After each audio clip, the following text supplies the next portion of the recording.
Hi, I'm Smira. And I'm Brayden. And welcome to the BAFTA Film Gala. Hello, how are you? You're looking very sharp. Hi, how are you? Good, how are you? You're looking very nice this evening. That's very kind of you. As are you? Look at this. Thank you. Detail. So, sitting the inside, I know. How are you? I'm good, how are you? Can I just say I'm a massive fan of Bridgerton. Thank you so much. This is very smart. Thank you very much. I got it this morning. Did you? Yeah.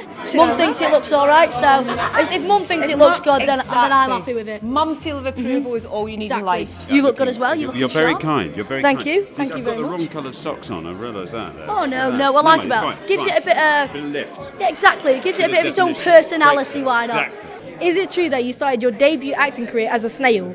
Is it true what? Speak very slowly and clearly, I'm very old. How are you? You okay? How are you?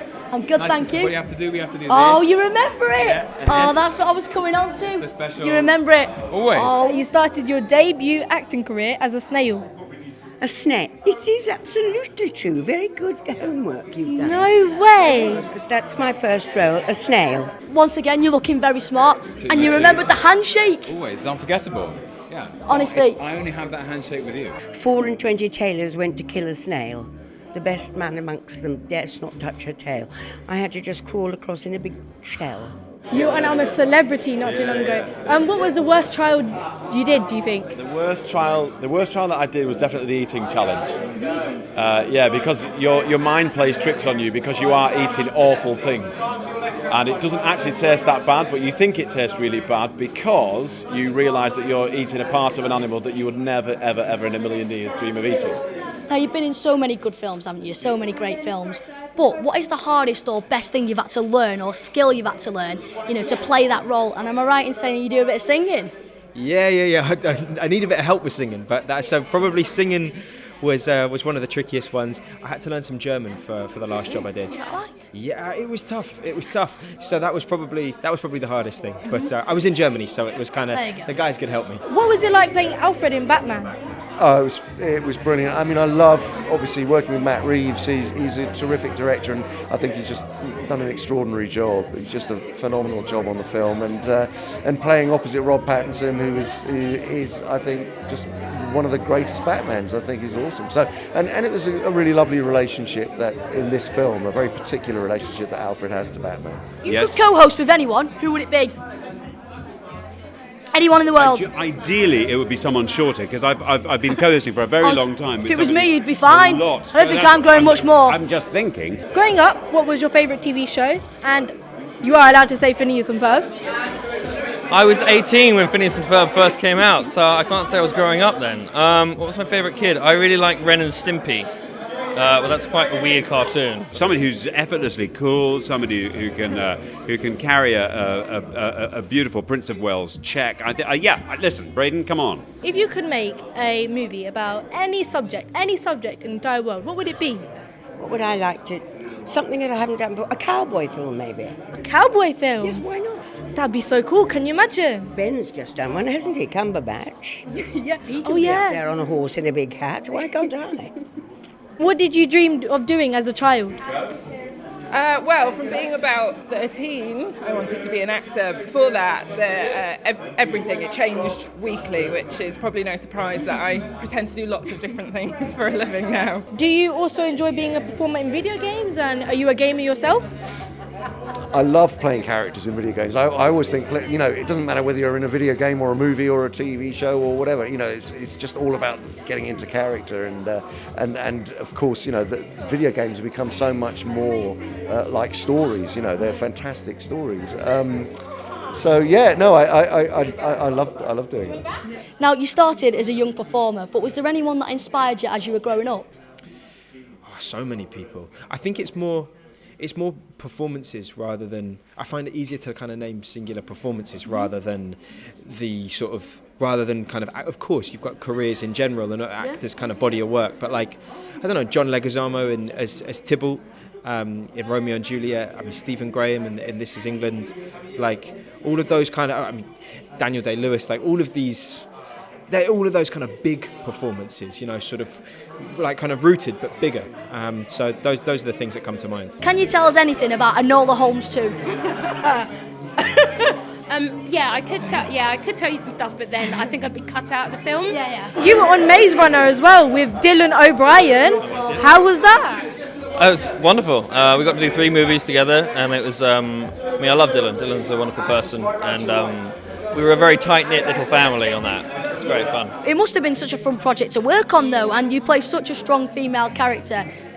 She knows martial arts. Yeah, she knows I mean, as you can see from there, that wasn't very good. That's a very Can you? good That was not very good. But can you teach us any moves? I understand you're in your gear, but like maybe like if the bouncers start on me, I can just look Okay, do you know what actually, what you should do, if anyone is trying to attack you, best thing to do is you lean forward and you just pick your nose.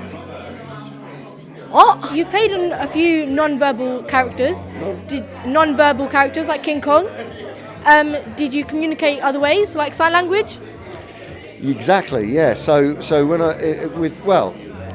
playing King Kong, and then the beginning of the Planet of the Apes trilogy, Caesar also wasn't able to communicate using language, but he learnt sign language. And then the great thing about that part was you see him grow from an infant chimpanzee, and as an actor, getting him to play him all the way through his entire life over the course of 3 movies, where he does in fact learn to speak. But the way that we evolved the language so that it became half sign language, half spoken word, but very primal kind of spoken word. Yeah. Loki's gone out for a walk in the park, and he's opened his packed lunch. What's in his packed lunch? It's a great question. Would you like me to teach you how to sign your name? Yes, please. Yeah. So sorry, I'm telling you to hold the mic for me. I'm the cue card. So my name. My name. Oh, that's it. Yeah. And then A. I'll hold for you. A-N-D-Y. Okay. I'll hold it for you. Go on. A. N. N. D. D. Y. D. Oh, Y. Y. There you go. High five, you did it. A few grapes, A few grapes. Nuts. You've been healthy. a juice, maybe Yeah. a fruit juice. Yeah. See, we had a joke in the Loki series that they didn't have snacks in Asgard, so they didn't have sort of candy or sweets. What's it like being part of the Marvel universe? Because that's pretty big. Oh, it is pretty big. It's amazing. I was a fan of Marvel for years, so I kind of put that out there and was like, I'm going to do it. I don't know when, but it's going to happen. And then it happened. So, yeah, it's great. Do you enjoy it? I love Marvel. Who doesn't love Marvel? I know. Good. And of course, we can't do this interview without mentioning James Bond 007. There's no Ginger Bond yet, but we're getting there. We're getting there. Exactly. Me and my mum, we're going for it. Well, hopefully anyway. But your performance in it was absolutely incredible. What was it like being 007? Gosh, it was... I don't even know. I haven't even been able to chew on it for a sec. It was an honour. It was very big for my community, big for women, tall women with short hair, women who smile really big, have big eyes like me. It's a huge deal for a lot of underrepresented communities. So yeah, it was amazing, and it's something that I'll be able to tell my grandkids when they arrive. I mean, they'll be able to see it. I know. That is cool. Yeah. So what is it like to be here supporting BAFTA tonight? I think it's really good to be supporting BAFTA because obviously it's a fundraiser which will enable young people to get into any type of broadcasting, television and movies and all that kind of stuff, and the work that BAFTA does I think is second to none. You're hosting this evening. How are you feeling?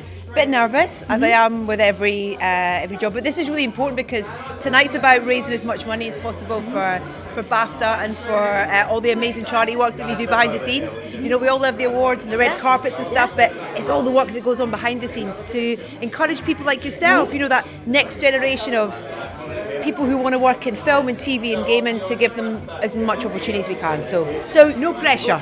No pressure at all. I mean, oh Lord. They do so much in creating opportunities for new talent to come through. That's what I think they're brilliant at. It's an amazing industry, as you know. I mean, they give me so many amazing opportunities, like meeting you. BAFTA is always the champion of what film is, and British film as well, so that's what's so special about it. I've just won the latest Young Presenter of BAFTA competition. Do you have any top tips for presenting? I do, loads. Oh, you Go want on. them? Yeah. And I wasn't going to give away any secrets. Just keep doing. Like, I was lucky to be when I was working as a kid, you learn so much just by doing, and obviously so much of the time, you're waiting for someone to kind of legitimize your work by giving you the job. But if you're practicing on your own in whatever form it takes, be that the auditions that you go to, even if you're not necessarily getting those roles, just by keep doing it in your own time, eventually things come good. Be yourself and stand in front of a mirror and see if you can talk about yourself for 3 minutes, because that's the most difficult thing to do as a presenter. Talk about yourself for 3 minutes, and because what you realise is you keep the conversation flowing, because you try not to stop or pause. That's the key. And also, whenever you're presenting anything, all you have to do is tell the story.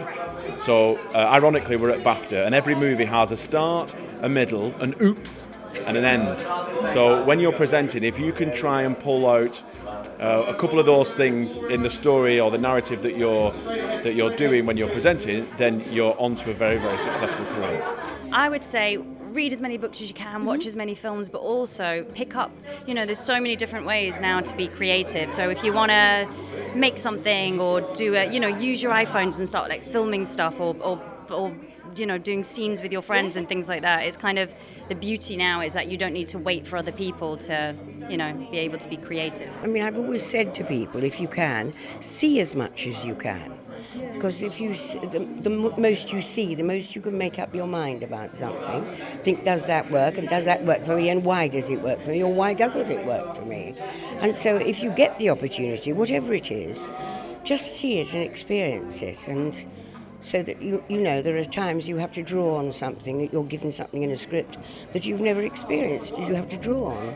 So therefore, you need that to be able to just drink in as much as you possibly can. And good luck. Thank you so much. Thank you so much. It's a lovely evening. I hope you have a great one. See you later. Thank you.